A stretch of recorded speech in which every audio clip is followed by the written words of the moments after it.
Breaker 10-4. This is Trucker T on 94.9. Thanks for joining us. I know I'm speaking to a lot of truckers out there. Considering it is the meth hours, that is 12 a.m. to 6 a.m. But keep your rigs straight in the lines. Focus, got to do what you need to do. We'll be bringing you some Swedish death metal to keep your teeth grinding to. Anyways, we'll be back. This is Trucker T 94.6.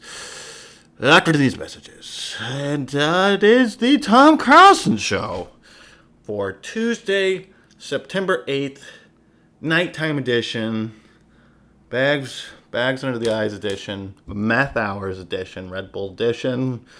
I believe, what do we got? This is episode 21, and who'd have thought, but I will still be podcasting from this apartment. I have taken on a security advisor role with the FBI, and that's all I can say for it. So, but I'll be busy. But the show will go on, and I will not have to do it from what I was thinking of doing. I was gonna have,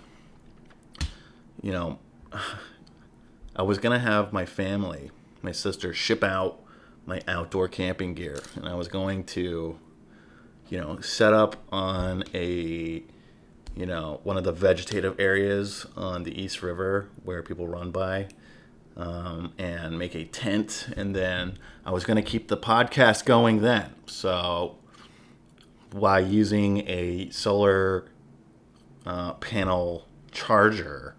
So if I can stay here, I think I can do it. It's hotter than shit, but the only reason it's hot is because it's not hot outside. It's because this microphone picks up everything in this apartment, so I turn the AC off to do the show. This is the second time I've ever done this recording because the first time it failed. So I don't know what's going on. It is the third quarter, Miami and Milwaukee. But, the reason I was going to pick the East River vegetative spot for my new home. Thankfully I don't have to. But maybe I'll have two homes. Maybe I'll think about it. The homeless there have a, Eden, compared to most homeless encampments. And it's not even an encampment. You couldn't even call it that because it's nice. They have waterfront view. And they have hot plates. I don't know how they're powering. I guess they have little propane cans. I see them cooking. There's two guys that hang out together. There's this not big, but barrel-chested, looks like Latino dude who hangs out with this Asian chick. And they all have iPhones or a smartphone. And so I was going to be all right, I can upload this. I'll record it in my tent. I'll use leaves for sound insulation. And all I have to do to upload it is just camp out at one of the Links NYC things for 15 hours. And then that's the upload speed. But, while I'm sitting there for the 15 hours with my Mac laptop,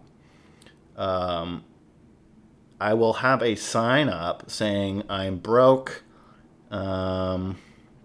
Please assist me. I swear to God, I'm telling the truth. It's my dream to have a show and do stand-up. That's why I have the computer.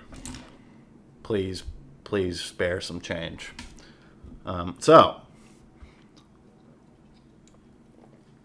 Show will go on.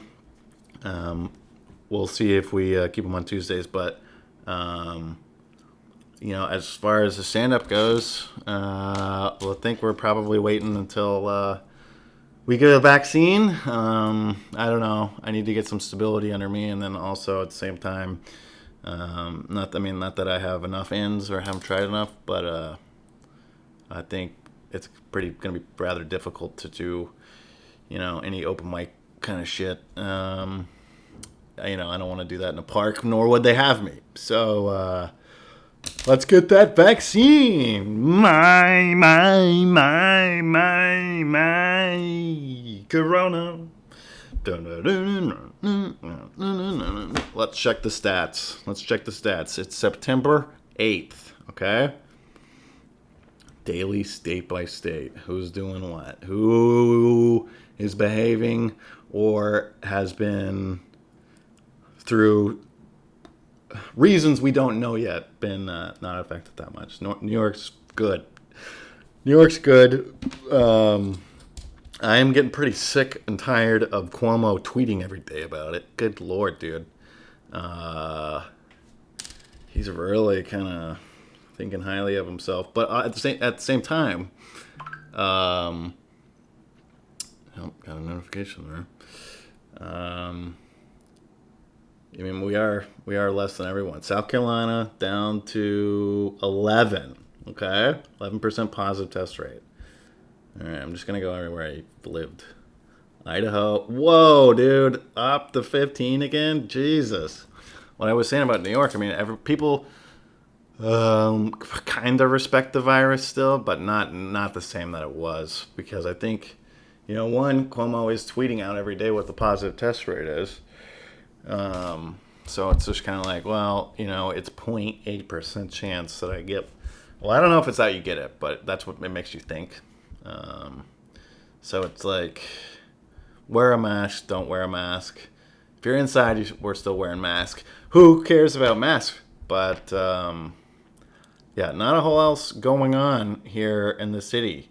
I'm fearful that once the weather turns, we're going to go back to the Middle Ages again, which is exactly what it felt like when this shit started in, February, March, because it was kind of earlier here. It felt like it gets really dark really early. No one was out, because why would you be? It's Corona. And if they keep the indoor dining closed, then no one's going to be out again, and it's going to be like fucking Middle Ages, you walking around, if at all, outside, mask on, scary people being outside. Yeah, and I am sick and tired of these goddamn companies, banks, whoever, Facebook, Uber, anybody showing me what a good company you are. If you have money to advertise on TNT during a playoff game, their company is not all straight, okay? So, really, you're making the change. Okay, Lexus, thanks for letting us know how you treat a certain portion of your employees. Can you imagine seeing that commercial and working for Lexus, being like, dude, I fucking hate my job, man. Everyone at Lexus just loves working there. They've been brainwashed. We'll see if Miami can hold it together, much like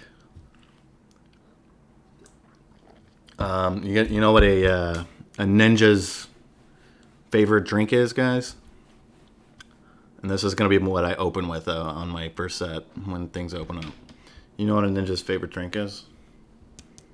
Wata! Actually, you're profiling by making those sounds and saying he likes water because he lives, I was going to say by the ocean, but I can't drink the ocean water. But the reason I thought of what is a ninja's favorite drink is because I have written down here Cobra Kai. Have you guys seen this fucking show on Netflix? I think it just came out. I'm not exactly sure, but it is what you think it is. It is the sequel, TV series of The Karate Kid. Daniel LaRusso. Remember that guy? Fucking Mr. Miyagi? Daniel Daniel Caruso. Scene. All right. Oh, shit. That's not his name. What's the correct... Dude, Daniel Caruso. Oh, my God. I've been thinking this is the wrong name the whole time. Daniel Caruso is a CSI Miami. Oh, my God. This is so confusing. David Caruso. Horatio Kane. Yeah, the wrong guy. All right. Karate Kid actor. Ralph Macchio. Yeah, he plays Daniel LaRussa. Okay. That's the kid from the original. And the crazy thing about this show, it's the same fucking people. Karate Kid scene. It's the same guys. It's the same guys from... Here we go. Let's get some of the sound here. This is what I'm talking about. This is him showering for some reason. Because it wasn't weird for a karate teacher to watch the kid show. I mean, he's not watching. But he's right on the other side of the wall. This is very weird, though. Oh, Mr. Miyagi with the jokes. All right, so let's see. Anyways, I don't want to get copyrighted like I did on my first one. But, this video has 14,000 views. They can play it, right? Why can't I? But Cobra Kai, you guys gotta watch it. It's the same actors. It's the same Cobra Kai Blondie. Val Kilmer makes an appearance at the very end of season 1, and then is a main character in season 2. And it is like the kid Ralph Macchio, I think, kind of helped bring this back. Much like the nerd kid from Arrested Development, how he kind of restarted that. But it's such a good show because it's for sends you back to watching the original for one. It does pay a couple tributes to Mr. Miyagi, who died, I guess, in 2011. I don't know, but it is so cringy. And by the way, this is produced by executive produced in part by Will Smith.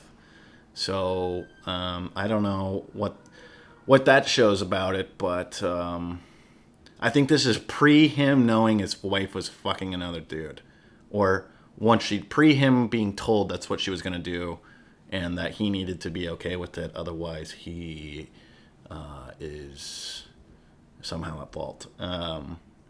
But yeah, Daniel LaRussa, played by Ralph Macchio, is the most cringeworthy. I mean, I can't tell if the acting is that bad, or they just wrote it in a way to be as the most cheesy 80s style, 90s style,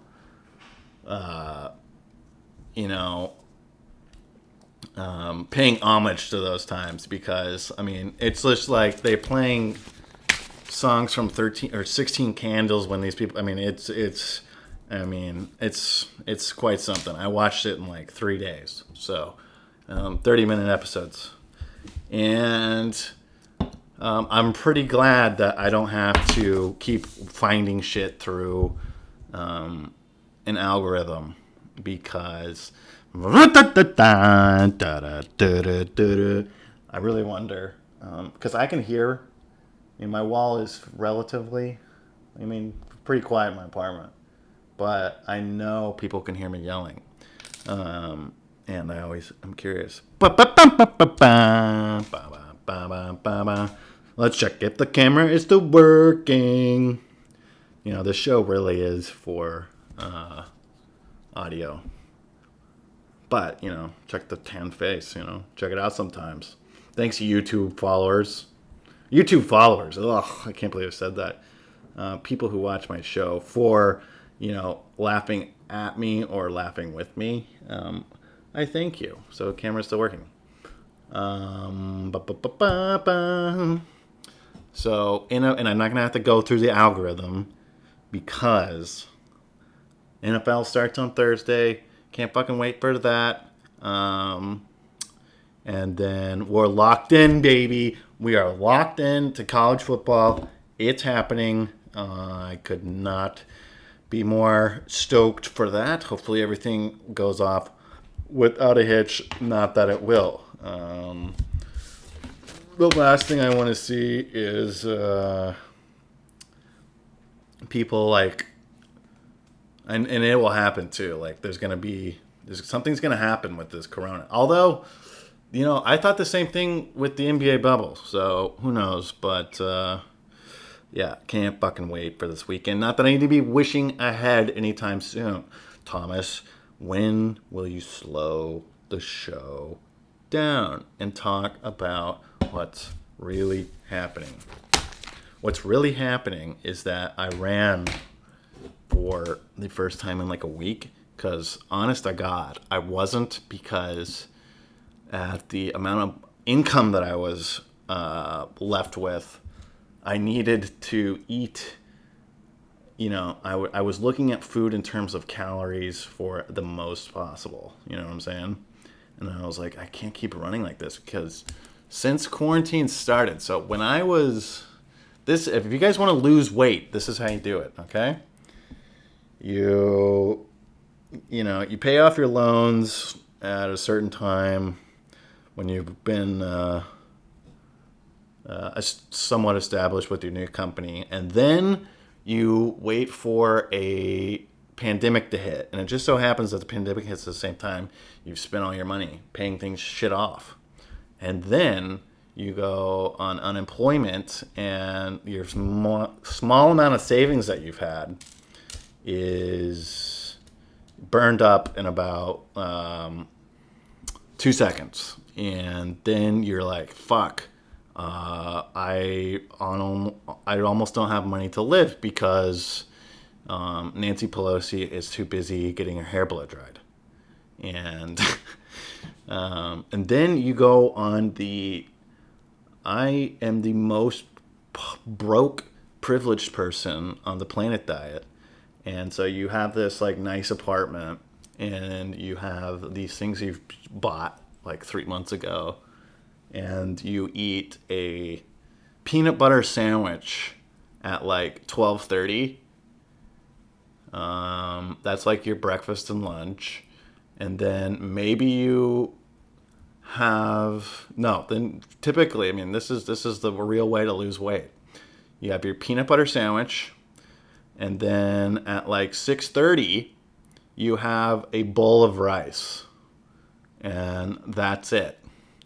And you do that because those are like the two cheapest things with some of the most amount of calories. And you got to get some fat in you from the peanut butter. Otherwise, But if you do that, you will lose 15 pounds like you have not. They just shut off. And you eat like that and you run. And then you're like, man, why am I all like bummed out? Why is everything like hurt and shit?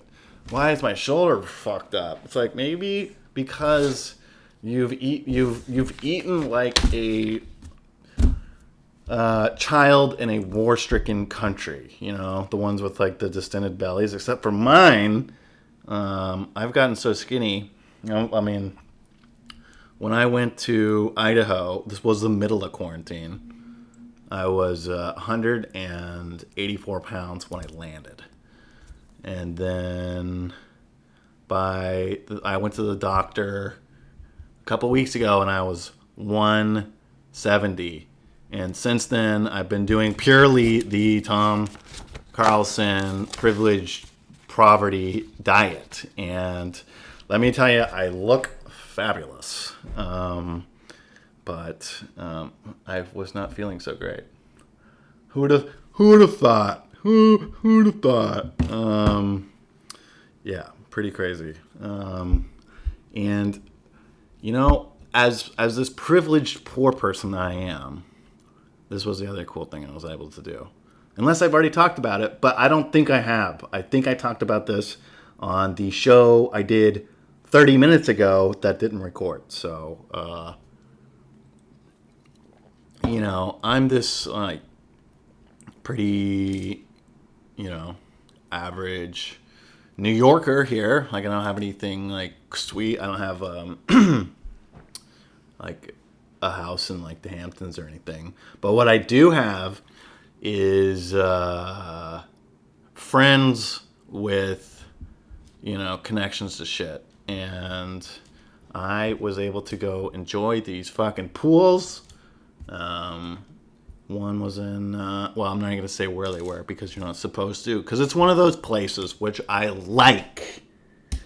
But I do got to say, they say don't judge a book by its cover. And, I try and do that. But let me describe this woman and you tell me whether you think she'd be good at a service manager position. Okay. Australian, number one. So for me, if you're Australian, if you're a guy, I don't want to hear from you. It's fucking annoying.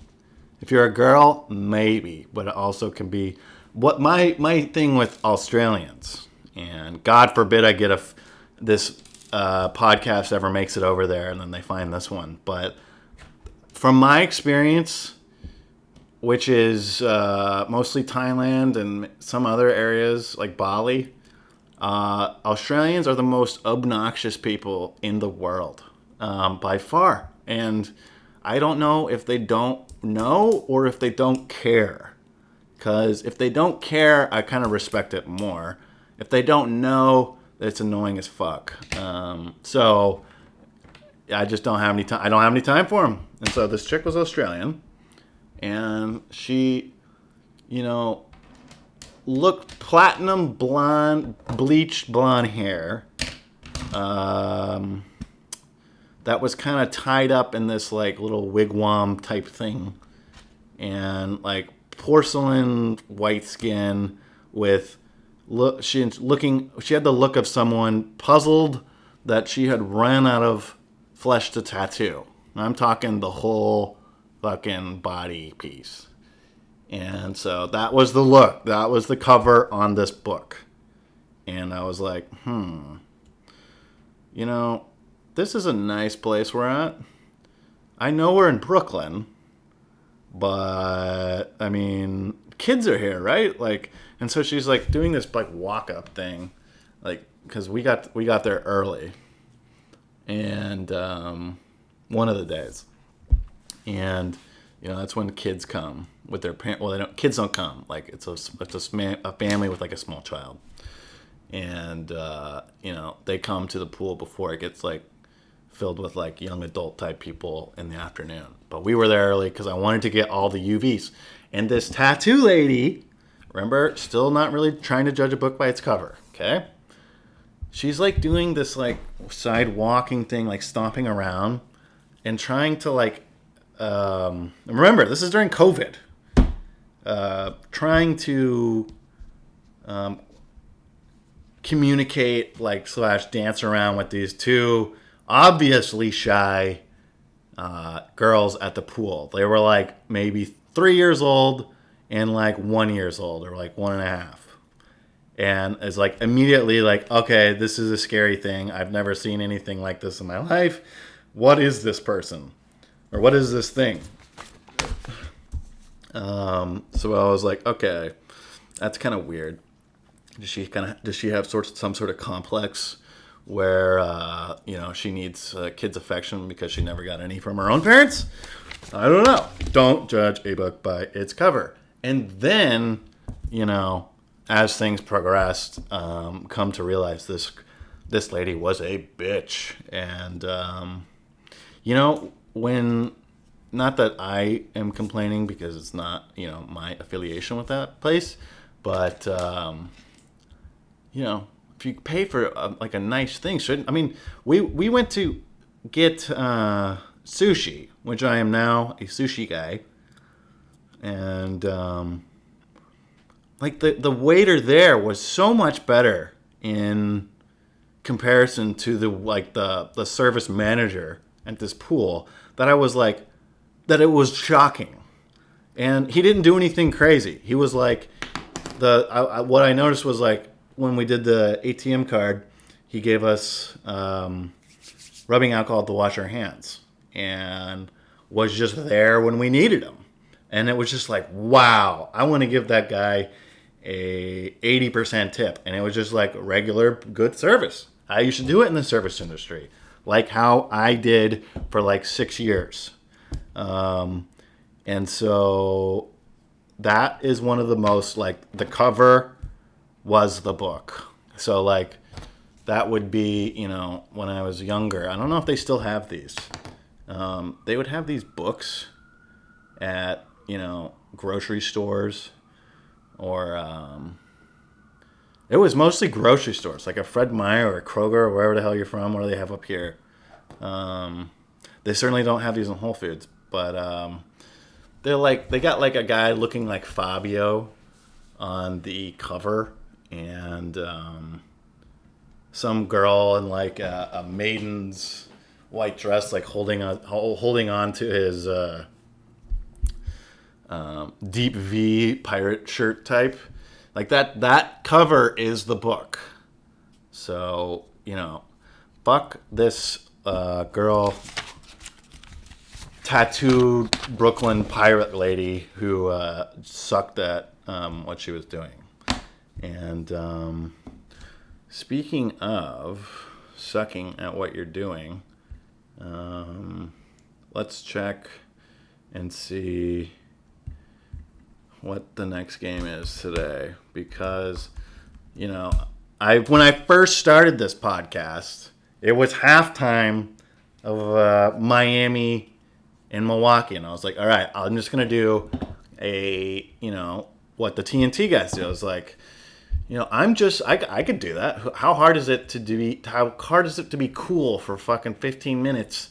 It turns out it's harder to do, one, when your recording doesn't record, and two, when you're talking to yourself and concerned your neighbors are knocking on your walls when you're yelling. But the next game, let's see. Heat looked like they may pull this one out. Rockets, Lakers. Okay, here is the breakdown on that game. I don't know how the Rockets won the last one. I didn't watch it because at the time I was eating rice and peanut butter sandwiches, and I wasn't paying for my television service. So I've just been seeing the sporting world up until a few days ago via Twitter. And let me tell you, that is confusing, because when if the Heat are able to beat the Lakers with Russell Westbrook not playing that great, then the Lakers are in trouble. I don't like when the Lakers go slow, but I don't know if they can keep up with the Rockets either. I feel like what the Lakers need to do is let James Harden score 60 points, and the rest of the team don't let him score. I don't know. I did see, and if you notice me, if you're watching on the YouTube, and you see the brick, and you see the tan, and you see that I'm not intent recording this with leaves for sound insulation, I am sweating right now. And the reason I am sweating is because this microphone will pick up sound like, what picks up sound? A rabbit with those big ears, And so for my fans, for the people that are still listening this long into the podcast, even though today's is what? I don't know. It's gonna be shorter today, because who's kidding who? It's been a crazy 3 days, but looking forward to. I'm actually looking forward to the fall. I was able to get in my into summer fun and UVs with the pool the last few days, and I'm tired of sweating in my own apartment. So and going places. So ready to cool it down a little bit. We'll check in with you next Tuesday, probably. Maybe we'll figure out a new time to do this so I can have more shit to talk about. But don't go to any riots, and don't be a piece of shit. And we'll check in with you next Thursday. See you later. I'm out of here.